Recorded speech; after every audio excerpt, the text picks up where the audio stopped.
Եթերում ազատ լուրերի հիմնական թողարկումն է, ձեզ հետ են Ռիտա Մնացականյանը եւ Արա Աբրահամյանը։ Բարի երեկո։ Օր վերադարձությունները նախամարոտ։ Հայաստանի վարչապետն աշխատանքային այցով Տաջիկստանում է, Փաշինյանը դուշանբե է մեկնել Բրյուսելից։ Ինչ շեշտադրումներ է արել վարչապետը ԱՊՀ երկրների ղեկավարների խորհրդի նիստին, ով էր ճիշտ Փաշինյան-Պուտին փոքրիկ բանավեճում։ Վարչապետի այցի ամփոփումը։ ԱՄՆ-ում Հայաստանի դեսպան Նարեկ Մկրտչյանը հանդիպում է ունեցել ռազմավարական ուսումնասիրությունների միջազգային ինստիտուտի ամերիկյան գրասենյակի ներկայացուցիչների հետ։ Հանդիպման անդրադարձ է կատարվել Հարավային Կովկասում անվտանգության նոր միջավայրի ձևավորմանն ու հաղորդակցության ուղիների գործարկմանը։ Սուրեն Պապիկյանն ընդունել է Հայաստանում Չեխիայի արտակարգ եւ լիազոր դեսպանին եւ նորանշանակ ռազմական ու ռազմաօդային կցորդ փոխգնդապետին։ Քննարկվել են պաշտպանության ոլորտում Հայաստան-Չեխիա գործակցությանը, տարածաշրջանային ու միջազգային անվտանգությանը վերաբերող հարցեր։ Թրամփը սրտնեղել է Սպիտակ տունն էլ քննադատել է Նոբելյան կոմիտեին, որն այսօր որոշեց այս տարվա խաղաղության մրցանակը շնորհել Վենեսուելայի ընդդիմության առաջնորդին ԱՄՆ նախագահ Դոնալդ Թրամփի փոխարեն։ Օրվա միջազգային անցուդարձը։ Երևանն այս տարի հյուրընկալում է Digitech տեխնոլոգիական համաժողովը։ Այն միավորում է պետական, մասնավոր ու միջազգային գործընկերներին, ինչը նոր հնարավորություններ է ստեղծում Հայաստանի տեխնոլոգիական էկոհամակարգի զարգացման համար։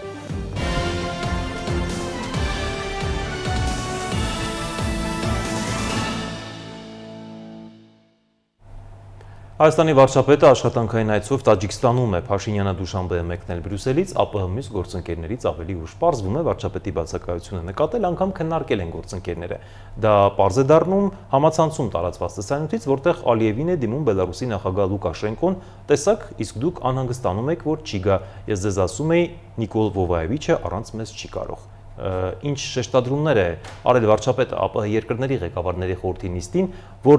ով էր ճիշտ Փաշինյան-Պուտին փոքրիկ բանավեճում։ Տաջիկստան այցի ամփոփումը տեսանյութում։ Վարչապետ Նիկոլ Փաշինյանն աշխատանքային այցով Տաջիկստանի Հանրապետությունում է։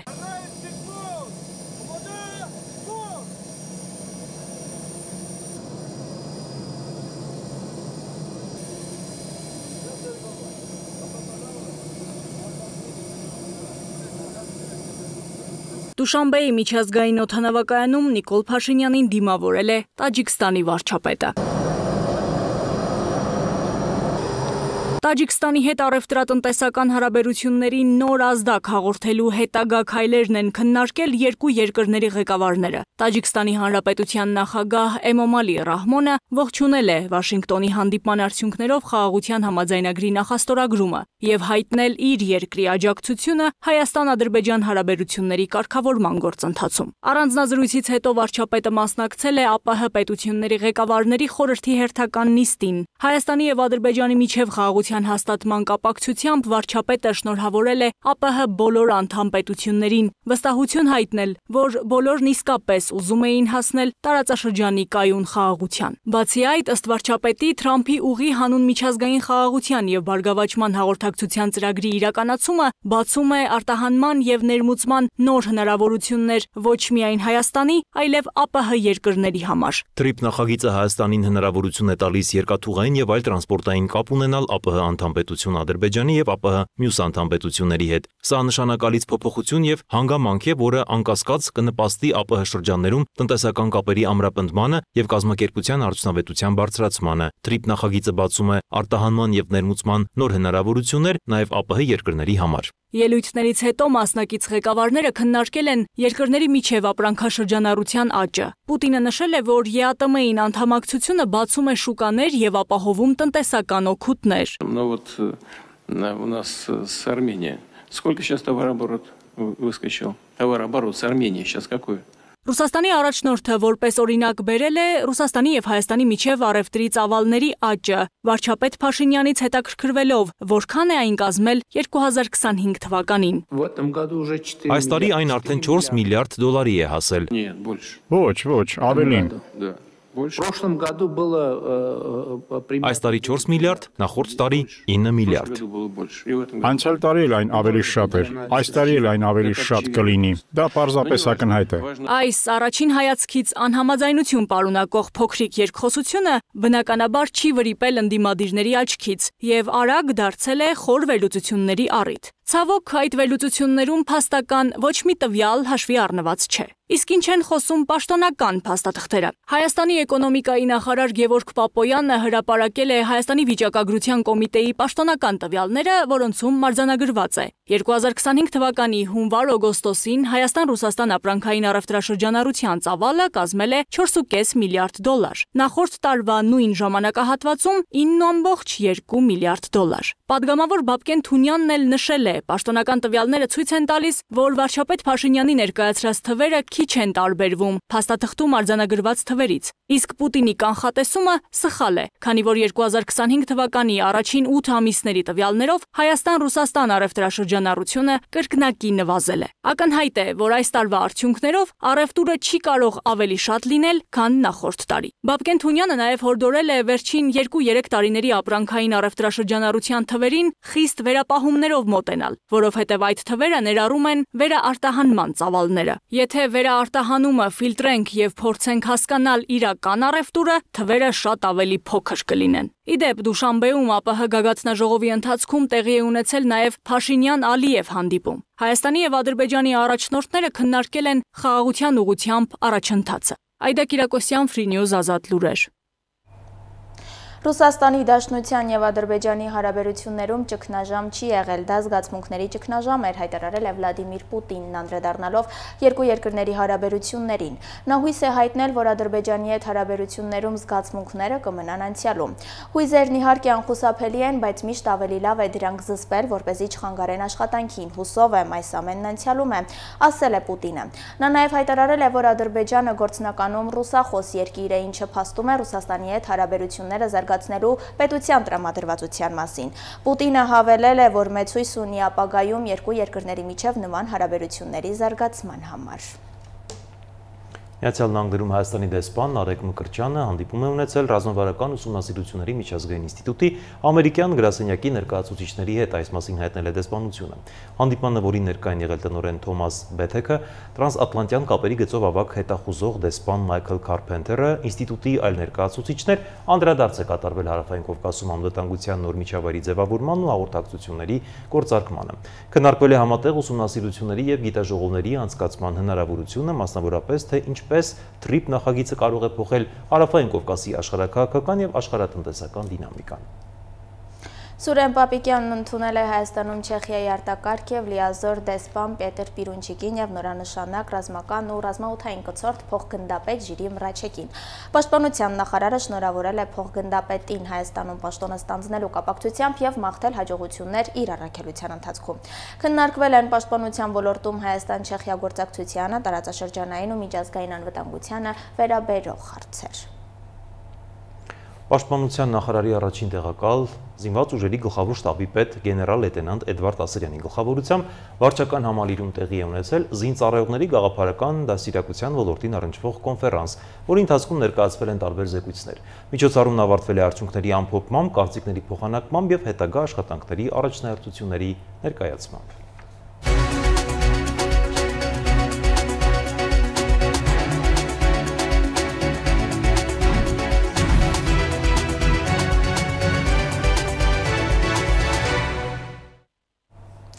Սպիտակ տունը քննադատել է Նոբելյան կոմիտեին, որն այսօր որոշեց այս տարվա խաղաղության մրցանակը շնորհել Վենեսուելայի ընդդիմության առաջնորդին ԱՄՆ նախագահ Դոնալդ Թրամփի փոխարեն։ Նոբելյան կոմիտեն ապացուցեց, որ քաղաքականությունը խաղաղությունից վեր է դասում, X-ում գրել է Սպիտակ տան խոսնակ Սթիվեն Չունգը։ Նա նաև պնդել է, թե չնայած այդ որոշմանը Թրամփը կշարունակի խաղաղության համաձայնագրեր կնքել, վերջ դնել պատերազմներին եւ կյանքեր փրկել։ Ավելի վաղ Նոբելյան կոմիտեն հայտարարել էր, թե հեղինակավոր մրցանակը շնորհում է Վենեսուելայի ընդդիմության առաջնորդ Մարիա Կորինա Մաչադոին մարդու իրավունքների պաշտպանության եւ բռնապետությունից ժողովրդավարություն անցնելու անխոնջ պայքարի համար։ Միջազգային մյուս լուրերը դիտեք տեսաշարով։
Շարունակում ենք թողարկումը, քաղաքամար Երևանն այս տարի հյուրընկալում է Digitech տեխնոլոգիական համաժողովը, այն միավորում է պետական, մասնավոր և միջազգային գործընկերներին, ինչը նոր հնարավորություններ է ստեղծում Հայաստանի Հանրապետության տեխնոլոգիական էկոհամակարգի զարգացման համար։ Digitech-ը դարձել է տեխնոլոգիական և թվային ոլորտի ամենակարևոր իրադարձությունը ոչ միայն Հայաստանում, այլև ամբողջ աշխարհում։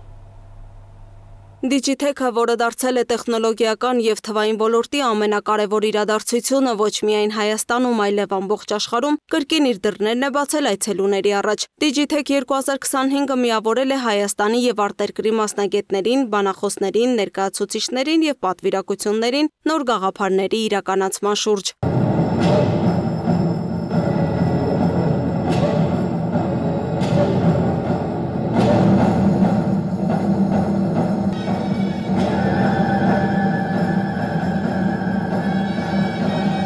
Երևանի քաղաքապետ Տիգրան Ավինյանը հայտարարեց, որ Երևանն այս տարի հյուրընկալում է Digitech տեխնոլոգիական համաժողովը որպես քաղաք, որն արդեն կառուցում է սեփական թվային ապագան։ Նրա խոսքով Digitech-ը միավորում է պետական, մասնավոր և միջազգային գործընկերներին, ինչը նոր հնարավորություններ է ստեղծում Հայաստանի տեխնոլոգիական էկոհամակարգի զարգացման համար։ Մեր ներգրավվածությունն այս տարի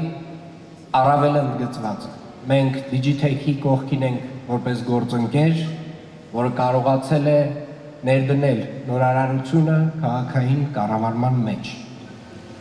Տեխնոլոգիաները մեզ համար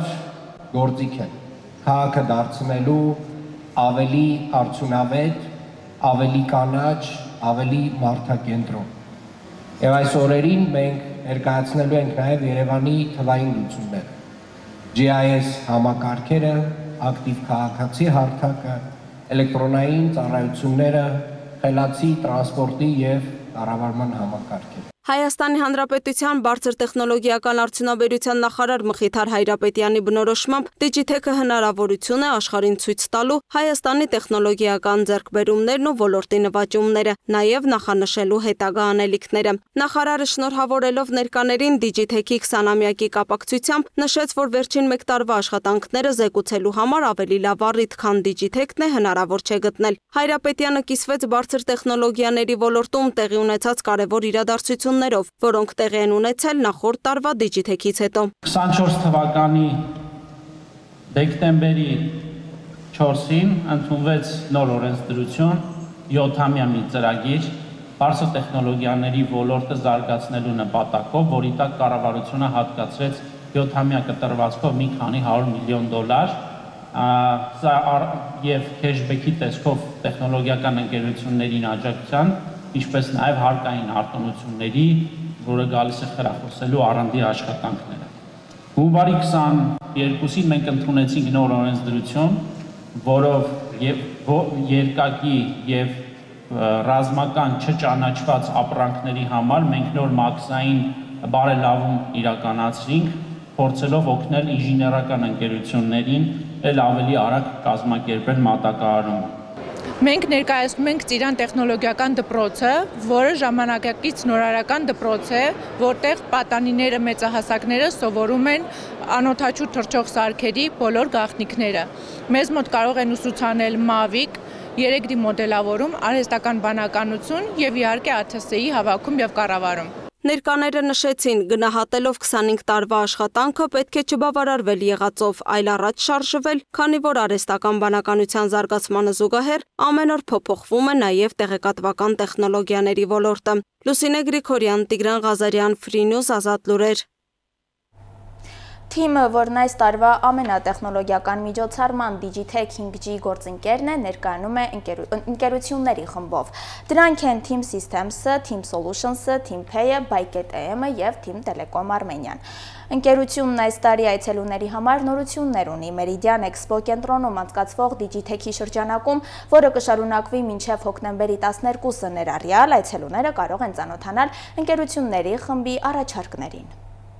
Ամենատեխնոլոգիական հոբելյանական 20-րդ անգամ անցկացվող միջոցառմանը Digitech-ին այս տարի թիմը ներկայանում է ընկերությունների խմբով։ Տաղավարում են Team Systems, Team Solutions, Team Pay, ByKTM ընկերություններն ու Team Telecom Armenian, որը ցուցահանդեսի 5G գործընկերն է։ Ես հիշում եմ այն օրերը, երբ եղբորս հետ հիմնադրեցինք իմ առաջին ընկերությունը, դա 1999 թվականին էր։ Մենք այդ ընկերությունով մասնակցեցինք Digitech-ին, երբ այն ստեղծվեց։ Ես հիշում եմ այդ օրերը, երբ պարզապես երազանք էր, որ Digitech-ը մի օր կմիավորի բոլոր հյուրերին միջազգային եւ մեր տարածաշրջանից։ Այն չի լինի միայն հարթակ, որտեղ հայկական IT ընկերությունները կցուցադրեն իրենց արտադրանքը, կլինի հարթակ, որտեղ կունենանք ներկայացվածություն նաեւ միջազգային ասպարեզից եւ կխոսենք ոչ միայն մեր հաջողությունների, այլև տեխնոլոգիական ապագայի մասին։ Այսօր արդեն տեսնում ենք, որ Հայաստանը տարածաշրջանում տեղեկատվական տեխնոլոգիաների ոլորտի զարգացման առաջնագծում է։ Թիմ ընկերությունների խմբի համահիմնադիր Հայկ Եսայանն էլ հպարտությամբ է նշում, որ այս տարիներին իրենք մշտապես Digitech-ի կողքին են, թե որպես մասնակից, թե որպես գործընկեր եւ աջակից։ Մենք Digitech-ի ստեղծումից ի վեր վստահ ենք եղել, որ այն երկրի տեխնոլոգիական ոլորտը հիմնովին փոխելու է։ Տասնամյակներ առաջ Հայաստանն առաջին քայլերն էր անում աշխարհի տեխնոլոգիական քարտեզում իր տեղը գտնելու համար։